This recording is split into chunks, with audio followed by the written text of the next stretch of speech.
Hi, good morning. Let's see what happens in chapter 14. On the dark path. So it's the end of chapter 13. Anne-Marie was taking a packet and running back to Uncle Henrik. On the dark path. Only now, entering the woods on the footpath, did Anne-Marie realize how cold the dawn was. She had watched and helped earlier as the others donned sweaters, jackets, and coats, and she had peered into the night, following them with her eyes as they moved silently off, bulky in their garments, blankets in their arms. But she wore only a light sweater over her cotton dress. Though the October day later would be warmed by the sun, now it was gray, chilly, and damp. She shivered. The path curved, and she could no longer look behind her and see the clearing with the farmhouse outlined against the pale sky and the lightening meadow beyond. Now there were only the dark woods ahead. Underfoot, the path, latticed with thick roots, hidden under fallen leaves, was invisible. She felt her way with her feet, trying not to stumble. The handle of the straw basket scratched her arm through her sweater. She shifted and tried to run. She thought of a story she had often told Kirsty as they cuddled in bed at night. Once upon a time, there was a little girl, she told herself silently, who had a beautiful red cloak. Her mother had made it for her. She wore it so often that everyone called her Little Red Riding Hood. Kirsty had always interrupted there. Why was it called Little Red Hood? Kirsty would ask. Why didn't they just call her Little Red Cloak? Well, it had a hood that covered her head. She had beautiful curls, just like you, Kirsty. Maybe someday Mama will make you a coat with a hood to cover your curls and keep you warm. But why? Kirsty would ask. Why was it a riding hood? Was she riding a horse? Maybe she had a horse that she rode sometimes, but it wasn't in the story. Now stop interrupting every moment, she would say.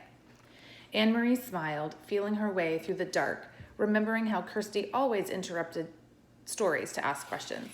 Often she just wanted to make the story last longer. The story continued. One day, the little girl's mother said, I want you to take a basket of food to your grandmother. She is sick in bed.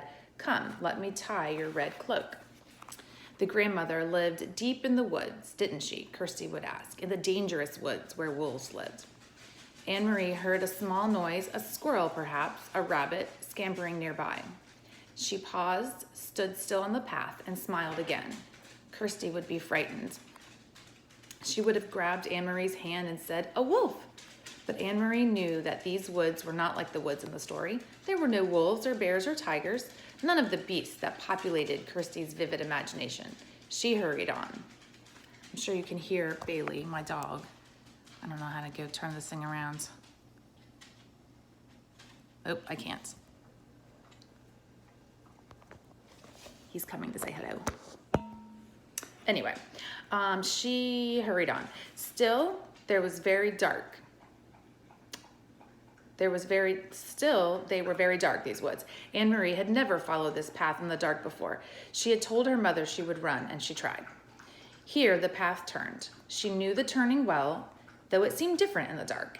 If she turned to the left, it would take her to the road, out where it would be lighter and wider, more traveled, but more dangerous too.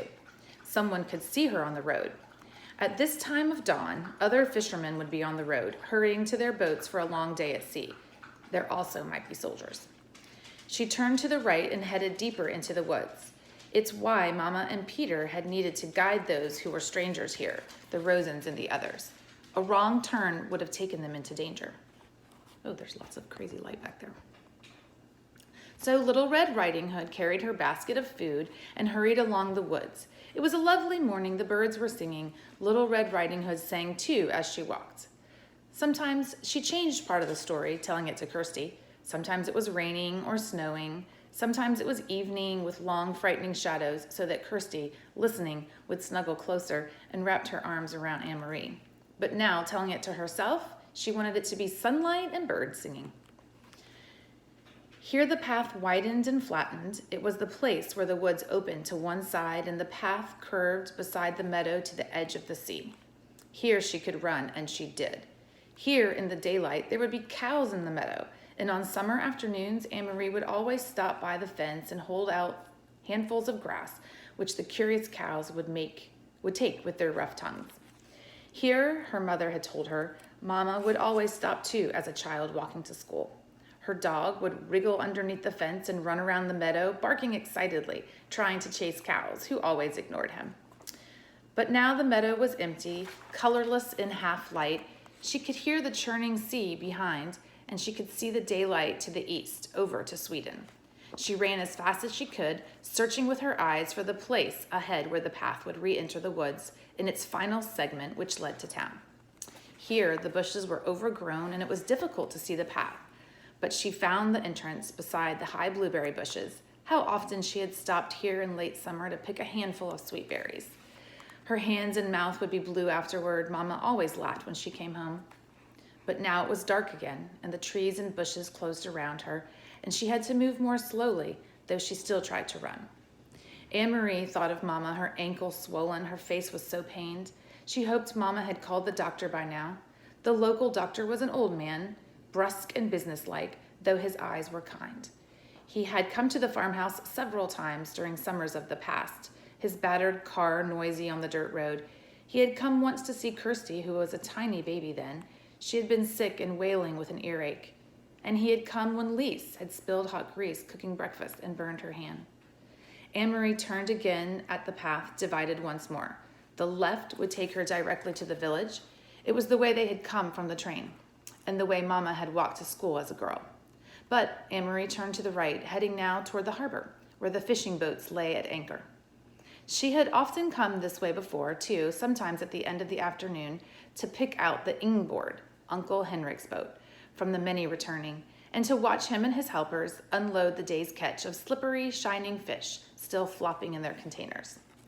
Even now, with the boats at harbor ahead empty of fish, preparing to leave for the day of fishing, she could smell the oily, salty scent of fish, which always remained in the air here. It wasn't far now, and it was getting lighter. She ran almost as fast as she could in her Friday foot races at school, almost as fast as she had run down the Copenhagen sidewalk on the day that the soldier had stopped them and called halt. Anne-Marie continued the story in her head. Suddenly, Little Red Riding Hood walked through the woods, and she heard a noise. She heard a rustling in the bushes. "A wolf?" Kirsty would always say, shivering full of delight. I know it was going to be a wolf.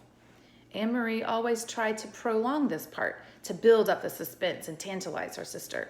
She didn't know what it was. She stopped on the path and listened. Something was following her in the bushes. Little Red Riding Hood was very, very frightened. She would stop. She would stay silent for a moment, and beside her in bed she could feel Kirsty holding her breath. And then, Anne-Marie would go on in a low, dreadful voice, then she heard a growl. Anne-Marie stopped suddenly, stood still on the path. There was a turn immediately ahead. Beyond it, she knew as soon as she rounded the turn, she would see the landscape of the open sea. The woods would be behind her, and ahead of her would be the harbor, the docks, and countless fishing boats. Very soon, it would be very noisy there, with engines starting and fishermen calling to one another and seagulls crying. But she heard something else. She heard the bushes rustling ahead. She heard footsteps, and she was certain it was not her imagination. She did hear a low growl. Cautiously, she took a step forward, and then another. She approached the turn in the path, and the noises continued. They were there in front of her, 4 armed soldiers, and with them, straining on their leashes, were 2 very large dogs, their eyes glinting and their lips curled.